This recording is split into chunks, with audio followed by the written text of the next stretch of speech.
జై శ్రీకృష్ణం వందే జగద్గురుం. రాజసయజ్ఞమును గూర్చి తెలుపుతున్నారు. భగవద్గీత మకరందము 17వ అధ్యాయము శ్రద్ధాత్రయ విభాగ యోగము 12వ శ్లోకము.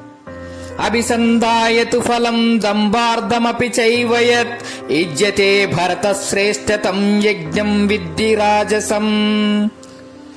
భరతవంశ శ్రేష్ఠుడవగు అర్జున, ఫలమును గోరియు డంబము కొరకును గావింపబడు యజ్ఞమును రాజసమైన దానినిగా నీవు తెలుసుకునుము. ఫలమును గోరి చేయబడు కర్మచే చిత్తశుద్ధి ఎన్నటికి కలుగనేరదు.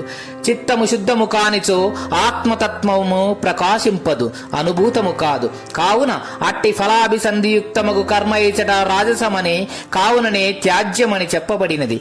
మరియు కేవలము పేరు ప్రఖ్యాతుల కొరకు, వేషము కొరకు, డంబము కొరకు చేయబడు కార్యమును రాజసమే అని ఇట పేర్కొనబడినది. కాబట్టి వానిని ఎవరునూ ఆశ్రయించరాదు. రాజస యజ్ఞం ఎట్టిది? ఫలాభిలాషతోనూ డంబము కొరకును గావింపబడు యజ్ఞము రాజసమని చెప్పబడును.